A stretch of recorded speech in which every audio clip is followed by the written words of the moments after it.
Ang mga basurang nakokolekta sa Tanay Rizal hindi lang kalinisan ng kapalit kundi pati pa premyo. Kung paano alamin sa report na ito.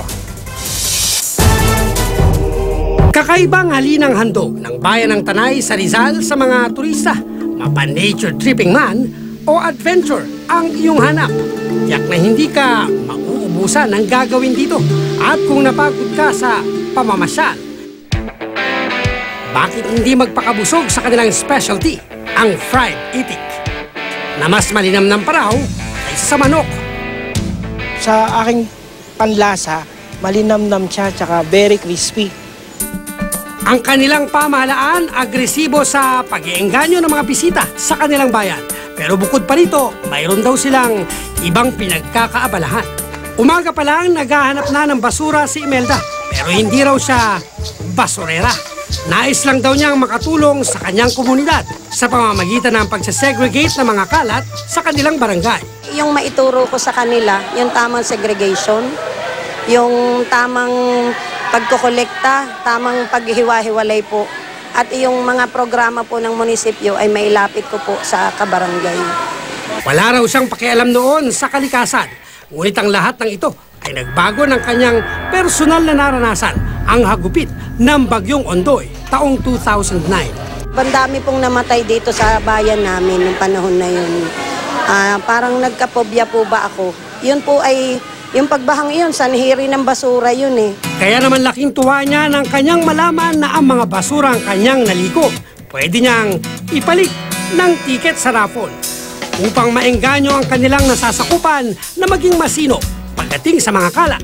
Gumawa ng pakulo ang lokal na pamahalaan ng Tanay kung saan ang bawat 1 kilong residual waste o basurang wala ng pakinabang ay pwedeng ipalit sa raffle ticket.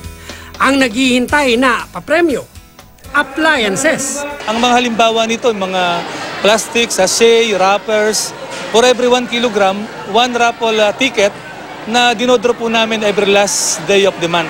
Samantala, ang kanilang basurang makukuha idediretso sa isang pagawaan ng uling. Dahil sa kanilang paandar, unti-unti na raw nabawasan ang problema nila sa basura. Dati kasi, umaabot sa halos 5 tonelada o katumbas ng 3 truck ang basurang nakokolekta araw-araw na hindi pa raw nakasegregate. Basura rin daw ang itinuturong dahilan sa madalas na pagbaha sa kanilang lugar.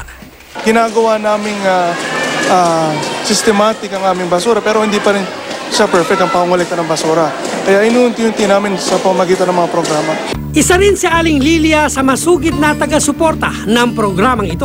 At dahil dito, marami na raw siyang napanalunan mula sa raffle. Nariyan ang thermos, sabong panlaba, at ang kanyang favorite, ang trip for 5 to Daranac Falls. Para yung mga nanay nga, sipagin din na mag-ipon-ipon, katulad ng mga shampoo, mga balat ng sabon, yun. Iba kasi tinatapon-tapon lang yun. Bukod sa grand prize, maaari mo ring ipalit ang mga recyclable o mga basurang may pakinabang pa sa mga school supplies gaya ng lapis at papel. Dumating na nga ang pagbunot sa mga nanalo. Wala kina Imelda at Luisa ang nakapag-uwi ng grand prize. Pero ayos lang daw yun sapagkat sapat na premyo na raw ang makatulong sa pagligtas ng kalikasan kahit sa munting paraan. Mapalad tayo mga Pilipino sapagkat ang ating bansa ay nabiyayaan ng likas na yaman.